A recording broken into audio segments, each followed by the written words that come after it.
अस्सलामुअलैकुम नाज़रीन, मैं हूँ मोगी सलीम। नाज़रीन, पीपल्स पार्टी को मुस्लिम लीग नून ने हुस्न कारकर्दगी का आला तरीन तमगा देने का फ़ैसला किया है और ये फ़ैसला बड़ा ही ज़बरदस्त है। सुनने में तो बड़ा अच्छा लगता है, लेकिन इसकी असल हकीकत क्या है वो आप तक रखेंगे। और साथ में ही नाज़रीन, इस वीडियो में हम बात करेंगे कि पीडीएम के अंदर बीमारी बहुत तेज़ी के साथ फैल रही है। ये तो पहले ही आपको पता है कि पीडीएम सबसे बड़ी बीमारी थी और ये डाको मूवमेंट जो है वो रेंगती हुई आगे चल रही थी, लेकिन अब इसको आ लिया है बीमारी ने। और जब इंसान के ऊपर बीमारी हावी होती है तो वो फिर काम करने चलने फिरने से भी कासिर हो जाता है और उसकी ज़िंदगी बड़ी मुश्किल से गुजरती है। आम बीमारी तो फिर भी चले, इंसान उस पर काबू पा लेता है, लेकिन जो सवेर किस्म की बीमारी है जिसमें इंसान ना सो सकता है ना ही इंसान जाग सकता है, तो वो बीमारी अब पीडीएम के अंदर है। लेकिन इस बीमारी का जो इस वक्त इलाज है वो कोई डॉक्टर नहीं करेगा, जो स्पेशलिस्ट डॉक्टर होता है, नहीं। इस बीमारी का इलाज जनाब हमारे जो सब कुछ हैं, जिन्हें हर चीज़ पर इल्म है, तो वो सहाफ़ती डॉक्टर हैं। उन्होंने अब डॉक्टर का जुब्बा जो है वो पहन लिया है और अब वो डॉक्टर बन गए हैं। लेकिन ये कैसे बने हैं इस वीडियो में बात करते हैं। बड़ा ही आज दिलचस्प किस्म का मौजू है।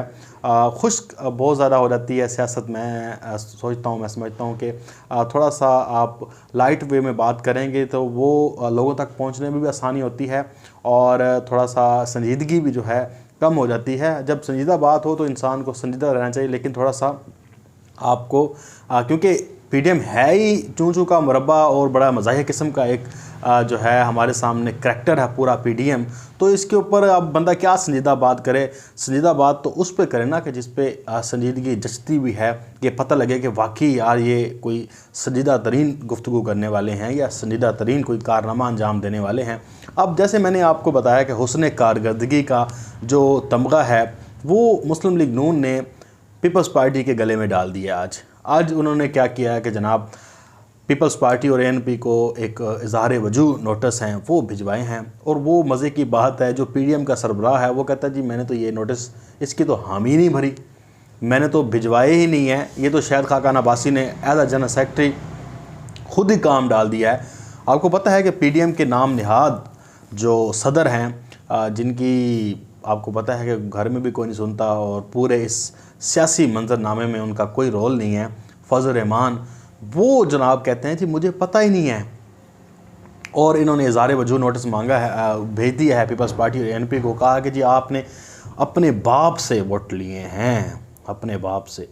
बड़ा मज़ेदार नाम है, क्योंकि जो सुनता है जो कहता है उसे भी बड़ा मज़ा आता है कि यार इन्होंने बाप के सीनेटर से वोट ले लिए हैं। अब पीपल्स पार्टी से, क्योंकि उनकी हुस्न कारकर्दगी है, मैं इसलिए तमगा कह रहा हूँ, ये तमगा उनके सर पे सजाया गया। ये नोटिस तो आपको पता है अपोजिशन हुकूमतों को भेजती है, उनके ऊपर प्रेशर डालती है, लेकिन ये अब आपस में ये देखें ना, दो बड़ी जमातें हैं, तो हुस्न कारकर्दगी जो दिखाई थी वो दिखाई थी पीपल्स पार्टी ने। ऐसी हुस्न कारकर्दगी है कि जनाब आपकी अपोजिशन है, आपने अपोजिशन लीडर मुंतखब किया है और चलें वोट जहाँ से मर्ज़ी है, जैसे मर्ज़ी आगे, लेकिन जो हुस्न कारकर्दगी दिखाई पीपल्स पार्टी ने उसके ऊपर नून लीग ने कहा कि जनाब ये आपने हुस्न कारकर्दगी अच्छी नहीं दिखाई, आपने अपना अपोजिशन लीडर बनवा लिया है, हम आपको नहीं मानते। यानी कि जो इमरान खान को नहीं मानते थे आज वो अपोजिशन लीडर को ही नहीं मानते। ये कैसी आप देखेंगे सियासत है दो रंगी, कि जिसमें अपोजिशन एक पेज पर है, इनका एक प्लेटफॉर्म बना हुआ है, इनके नज़रियात सब दफन हो गए थे, सब अपनी करप्शन बचाने के लिए एक प्लेटफॉर्म पर शामिल हुए। अब वो आपस में कहते हैं जी हम तो अपोजिशन लीडर को मानते ही नहीं हैं। ये कहानी चल रही है। अब इस हुस्न कारकर्दगी की बुनियाद पे पीपल्स पार्टी कहाँ पीछे रहने वाली थी। अब एहसन इकबाल कहता है बिलावल को, जितना तुम्हारी उम्र है उतना मेरा तजर्बा है। वाकई तजर्बा होगा, और आपको पता है कि ये तजर्बा डाके डालने में, चोरों की करप्शन को बचाने में, और अपनी जो आप अरस्तू बने हुए हैं वो इन चोरों की करप्शन को बचाने के लिए आके मीडिया पर आप बताते हैं कि ये कितने पाक साफ़ और पाक दामन है। ये आपकी सारी तजर्बाकारी है, इसके अलावा आपके पास कोई तजर्बाकारी नहीं है। अब ये बिलावल भुट्टो कहते हैं कि जनाब आपकी तो इतनी उम्र नहीं है। अब मुझे बताएं ये तजर्बाकारी है, ये इतने बड़े तजर्बाकार हैं कि जो एक पीडीएम को संभाल नहीं सके, ये इतने बड़े तजर्बाकार हैं जो सेनेट का इलेक्शन जो है वो हार जाते हैं, ये इतने बड़े तजर्बाकार हैं गिलगित बल्तिस्तान का मिलकर इलेक्शन नहीं लड़ सकते, ये बड़े तजर्बाकार हैं कि ये अपना चेयरमैन सेनेट मुंतखब नहीं करा सकते जब इनके पास 64 वोट होते हैं। ये बड़े तजर्बाकार हैं, ये आप इनकी तजर्बाकारी सुने, सिर्फ बातें, हवाई बातें, हवाई फायर चलते रहेंगे, बाकी आप देख लें ग्राउंड पर इनका काम टकेगा नहीं होगा। और बातें सुन लें ऐसे जैसे ये लगेंगे कि आपको इस दौर के सबसे बड़े फ़लसफ़ी हैं, इस दौर के सबसे ज़्यादा मायनाज जो कह सकते हैं, मायनाज तो नहीं, खैर सबसे बड़ा दिमाग जो है ये इनके पास है। अब आपको पता होना चाहिए कि बिलावल भुट्टो को कौन चला रहा है। बिलावल भुट्टो का तो अपना ज़ाहिर बात है कि जितना उसका दिमाग है उतने वो सियासत करता है। उसके पीछे तो आपको पता है जरदारी बैठा हुआ है, और वो जरदारी जिसने अपनी पार्टी को दफन कर दिया, पंजाब से आउट करा दिया, पूरे पाकिस्तान से आउट करा दिया, सिर्फ एक सूबे की पार्टी बना दिया, वो जरदारी सब पे भारी है। और लोगों की आप देखें कि जनाब उनको कह रहे होते हैं जनाब जरदारी साहब तो बस पाकिस्तान की शान आन है। और ये जरदारी है जो अब अभी 2007-2008 में जब बेनज़ीर भुट्टो का जो कत्ल हुई तो उसकी इंक्वायरी अगर आप पढ़ लें, जो समझदार बंदा है उसको समझ लग जाएगी किस तरह से इस सारे अवामिल ज़रदारी के ख़िलाफ़ कैसे जाते हैं। जो उन्होंने पर्दापोशी की, चाहे वो एस्टैब्लिशमेंट के कहने पे की, चाहे वो ख़ुद रहा, जो मर्ज़ी किया, इसमें सबसे बड़ा गुनाहगार वो ज़रदारी है जो 5 साल हुकूमत करता रहा और बीबी के कातलों को ना पकड़ सका। ये ज़रदारी सब पे भारी है, ये कोई बात नहीं करेगा, सिर्फ कहेंगे कि जनाब ये हो गया वो हो गया। अब इसके ऊपर जी तमगा हुस्न कारकर्दगी जब पीपल्स पार्टी को दिया, उनसे नोटिस मांगा, कहा कि जी आप 7 दिनों में जवाब जमा कराएं और बताएं कि जनाब ये आपने कैसे बाप से वोट ले लिए, हमें इसकी जवाब तलबी करनी है, आप हमें जवाब दें।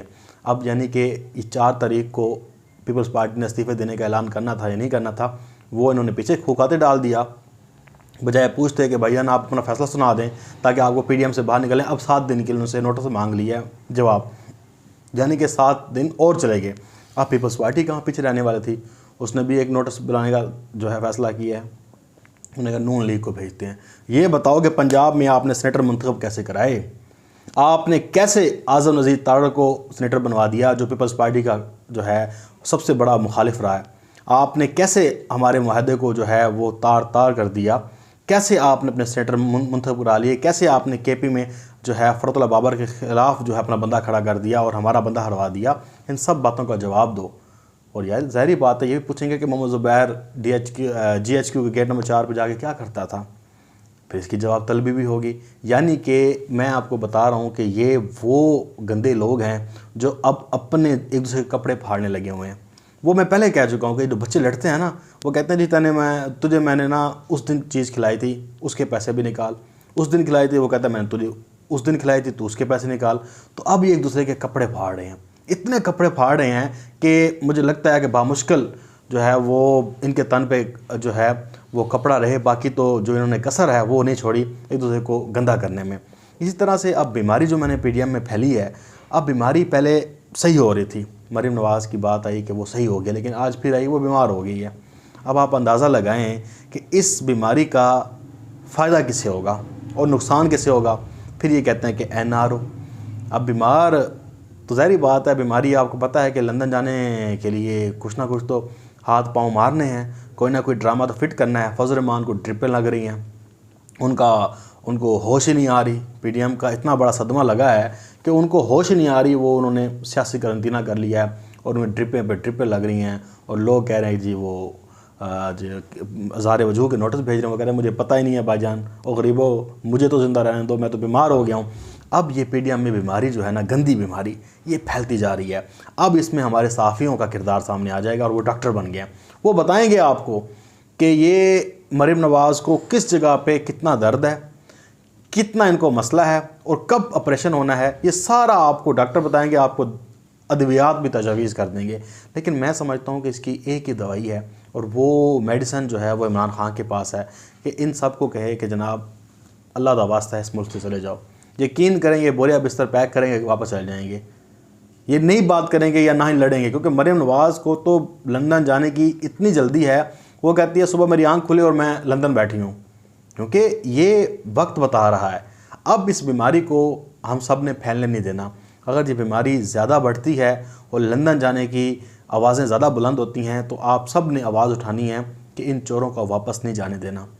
एक चोर जैसे मर्ज़ी करके निकल गया, लेकिन अब मरीम नवाज़ का रास्ता रोकना पड़ेगा। लोग आवाज़ उठाएंगे और बड़ी हद तक जो ये बात है कि इमरान खान साहब मरीम को वापस नहीं जाने देंगे। और इनके ऊपर से मैं जैसे कल कह चुका हूँ कि दस्ते शफ़क़त जो है वो हट गया है। इन शरीफों से ऊपर जो दस्ते शफ़क़त रखा गया था वो शफ़क़त का हाथ उठा लिया गया है। अब इनको कहीं से ना नारों मिलेगा और ना ही ये शरीफ माफिया बच सकेगा। इन शरीफ माफिया का अंजाम बुरा है और वो आप जल्द देखेंगे। अपना बहुत सारा ख्याल रखिएगा। अल्लाह हाफ़िज़। पाकिस्तान जिंदाबाद।